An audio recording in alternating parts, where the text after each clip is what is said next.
Hey guys, Merry Christmas. I am Rami, and this is Monica, my beautiful wife, and we have an amazing son named Zion. We're really excited to be on here. You want to say something?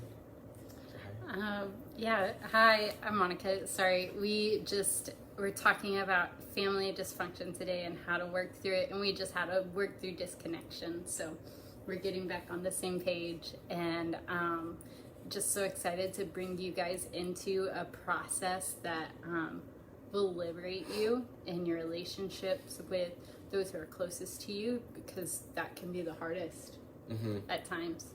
Yeah, and it can be the thing that you want the most as well, but you have like no idea what's going on, and it's so frustrating. And we both know that. I think my parents are a great example of growing up in majorly dysfunctional families. I think most of us have dysfunction of some kind. Yeah. Us, our families, or whatever, or someone in our family that's to an extreme. Who knows? Like everyone deals with this on some level, whether in a small capacity or large. My parents actually really amazing examples in my life of working through stuff and getting through it, and I've learned a lot from them. They've been an example, huh? A huge example to us, and because they didn't do it well, and then they learned. And they grew, and they're and they've become really wise, not perfect but wise and amazing. So they're some of our mentors in this. Hi Melanie. So welcome everybody. I would love for you guys to post where you're from and any questions you might have about just family dysfunction or even if we don't cover a topic, please just message. We actually keep up with the comments so that we can go back and we'll message you personally actually, and maybe send you a resource that could be really helpful to you. We also schedule free 15-minute calls where we could help you on that subject. So if you want to schedule that, reach out to us in our message, Facebook message. Yeah, so I think just to start out, this was a huge topic for me for all of my life. One of my close family members always was pretty. It was my mom. She was pretty controlling, and I felt suffocated. And Hi Xander. And I tried to talk through it, especially after I gave my life to Christ. I was like, this is not healthy. I feel suffocated. I feel criticized. I love you, but there needs to be a different way that this works. And you couldn't probably put your finger on it. You're just like, I feel stifled. Yeah. And I would try to communicate that with her, and she'd be like, there's nothing wrong, you're seeing things weird, you're not seeing things right. And Could you describe how it kind of felt in your inner world? Yeah. So I felt in that specific situation, it felt like I either had to submit to everything that my mom said, or I had to put a wall up. There was no gray area. I couldn't be my own person. Either run away or submit. That was the choice. And it was really awful. It was really hard. And for years, it actually, I think it's a part of what had caused anxiety in my life, a big part of it. Because I wanted to honor the Lord, and I wanted to honor my mom, and I just felt this tension of how do I do that whenever it feels so dysfunctional to me. And then when my husband came in my life, he was like, of course you feel that way, it is dysfunctional. And I was like, whew. So one thing that happens a lot with control is that you may feel something you're feeling something like, wow, I feel like I can't be me, or I feel like crushed, and like just this overall bad feeling, right? When you're around this person. And it can be on different levels. Or it could even come from a result of codependency too. Codependency, yeah, where codependency is like you don't have the right to your own feelings or opinions. You lean on someone else. Like if someone else is feeling bad, you feel bad, and you try to fix them, and they try to fix you, and it's like this like you're responsible for someone else's actions, and we're not meant to have that. But what happens in with control is that you describe how you're experiencing that person. And this, you've probably, if you've experienced this at all, this is what's happened. And you can tell me if this has happened to you. You can describe it to me. We would love to hear your story. You go to them and you're like, hey, I'm so frustrated because you're doing this to me. You're doing that to me, and I can't do this. And then and then that person will say, no, I'm not. I didn't say that. That's not what happened. I didn't say that. Now neither of you are seeing potentially like 100% correctly. But the fact is, you're entitled to what you saw and perceived. Like, I'm feeling so what happens in that moment, that where you can change the story completely, is you stay away from accusation, and you say, when this happened, this is the way that I felt, and this is the way that it affects me. But we so easily say, you did this, you said that, and this means that, and but the way to preserve relationship from the best from your side is to say, when this happened, I felt this way. I don't think I even know why, but this is how this interaction feels, and it's hard for me, and so often you can even say like, hey, like this makes me not like this makes me not want to have a relationship with you. If you want to have a relationship with me, like I can't always feel this way with you. Feel respected. I've and the other person might say, but you did this and you did that.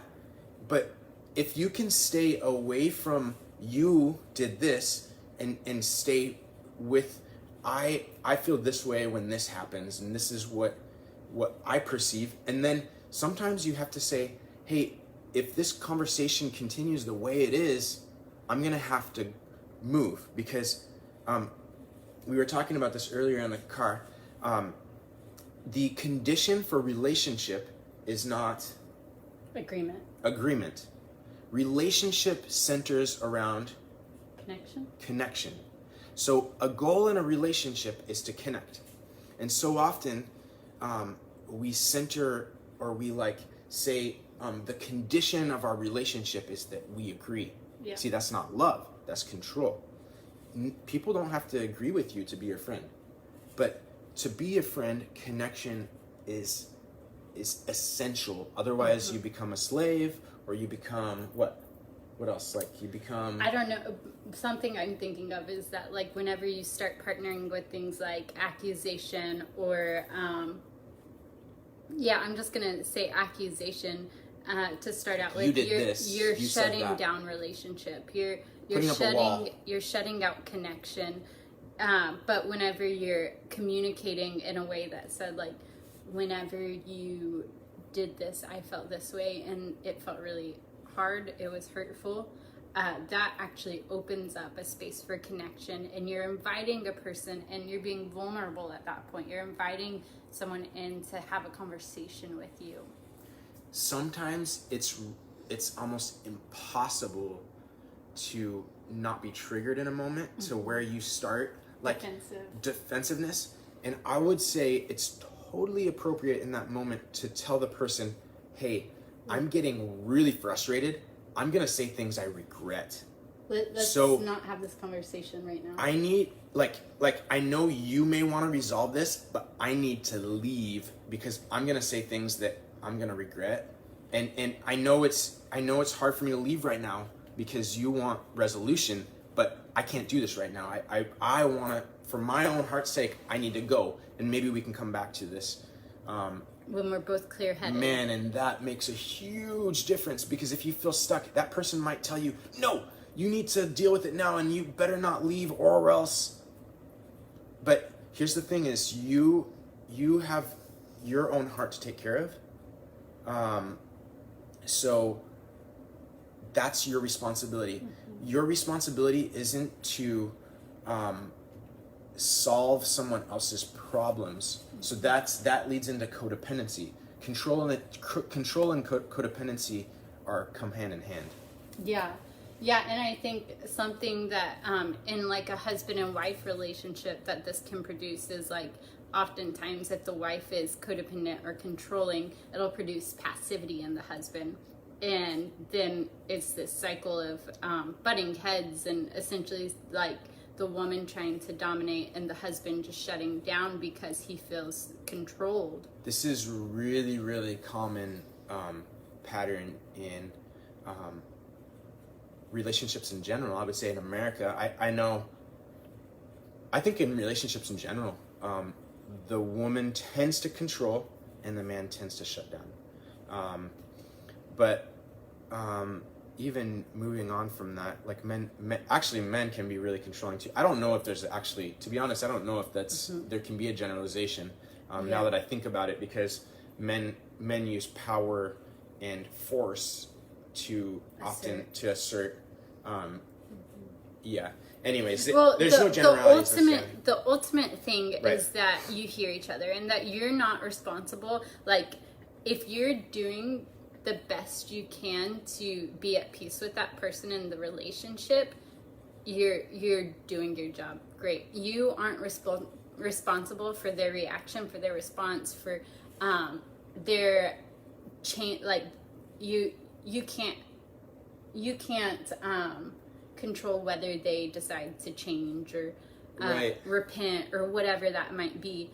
But like if you know like what you're willing to, like where you're willing to go in the relationship as far as like in confrontation or conflict, like knowing like, okay, I want to preserve this relationship and I want to have connection.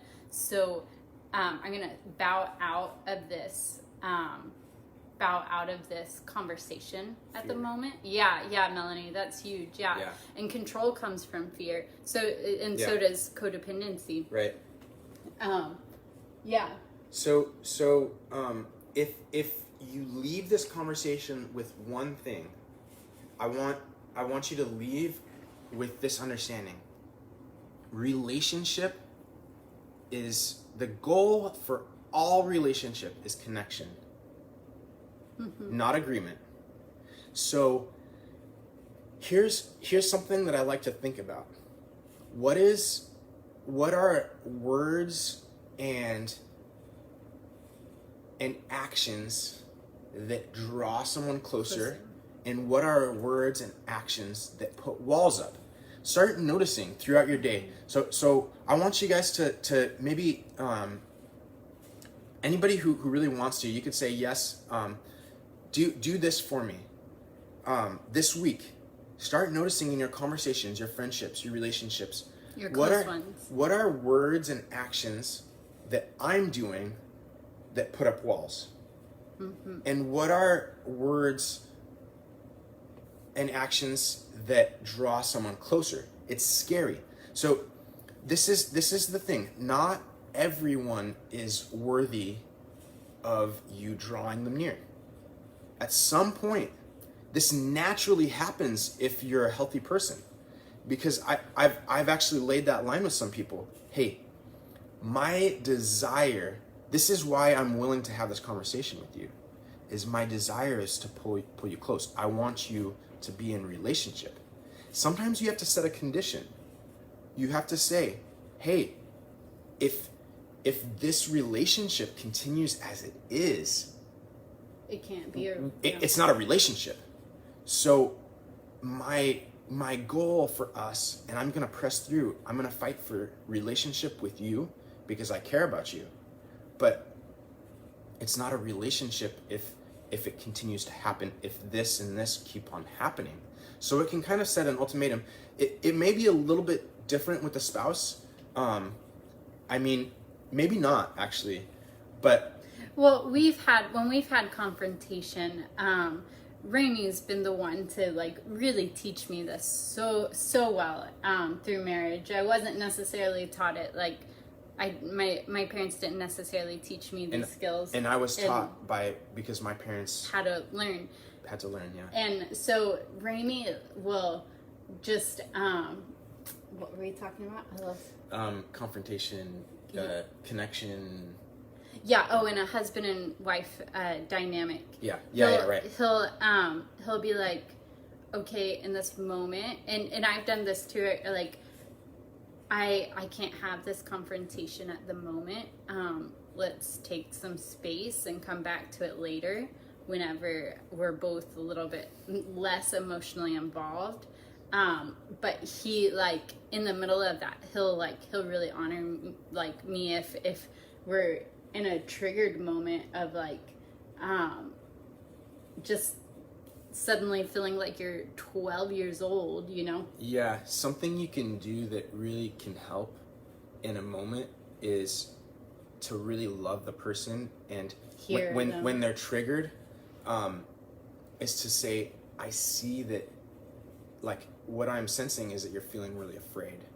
Mm-hmm. and that you're even, like, if that person is like doing things that even they, you know, that they wouldn't like do in a normal situation, you could say, I'm sensing that that there's a lot of fear. I'm hearing that from your reactions. Yeah. That you kind of feel helpless, and I'm really sorry. And you can really like because that'll draw them near, which is kind of scary to do when someone else is triggered, to draw them near. But it's really amazing that can often like bring up tenderness, because then that person like they're like, whoa, you're right, like I feel seen and heard, like, and that's an action that pulls close when like but it feels really counterintuitive, but it's almost a service you can do to the other person. The thing to watch out for is not to bring accusation into that conversation. Yeah, you don't want to villainize someone. You don't want to say like, and you're saying this because well, I don't know. I don't know. You don't want to villainize. Just be careful not to, like, in your like seeing them, to call them out, because the point in that moment is to like de-escalate. Yeah. I'm trying to think of so we just came out of holidays. So I know that in the holidays it's really, really common for people to have social anxiety, because family get-togethers, like, it's not always fun with family. Some it's great with family sometimes, you know, right? I mean, I think we really love family and value family, but I know that for a lot of people it can be really a hard time of year in that dynamic itself. What are some things you notice that you do that's not really working for you when it comes to that? And what are things that you can do differently that will work for you? What if you need to just say, hey, I'm really not willing to be around this person. Like, I really I want to love them, but it's gone too far. I'm done. Like, this person is toxic.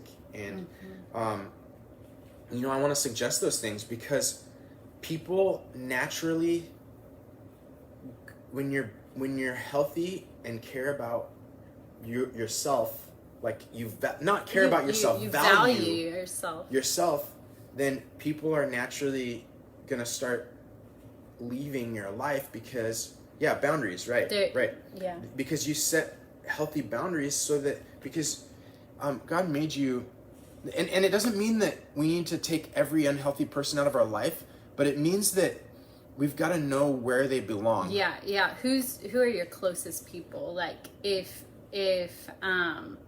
and you don't let dynamics are always different with a husband and wife relationship, of course. But even then, you got to be safe. Yeah, you've got to be safe, and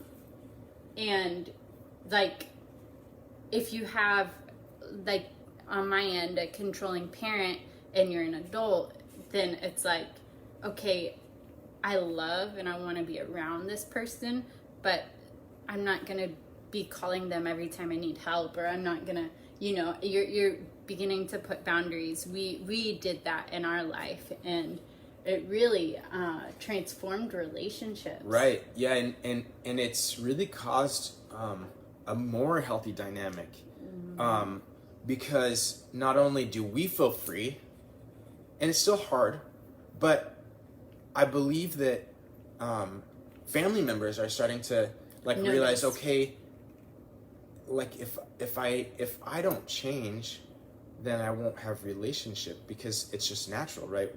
It's like if you push someone further away, like they're gonna be further away. It's kind of it's weird because it's just wrong for family not to be close. Like it's not natural, right? Mm-hmm. And it's sad, but you can't have connection if there's a wall, right? And we fight for it and keep those friendships in the right place. This is another thing that's really interesting that I've found. Sometimes we expect every person that we know to be our best friend, or we have everyone at a distance, but there really are different levels of friendship, and it's okay. Mm-hmm. So there's people that you see every once in a while and you don't know very well, even if they're expected to be people that you know very a lot, even if you wish that it was different. Then there's people that are your close friends, your inner circle. They're people that you just have that heart-to-heart connection. Like, it's just great. Natural. Doesn't mean there's not any dysfunction in it. There probably is. We're human beings, right? And then there's people who are acquaintances. You see pretty often. You may have small talk. You may go a little bit deep, but then it doesn't go any further. You don't see them all the time. So it's okay for that everyone's not close. It's not okay for everyone to be at a distance. We need people. We need friendships. We need intimacy. We're made for intimacy. Mm-hmm. Adam and God were close, and then God said, hey, it's not good for a man to be alone. He made another human being.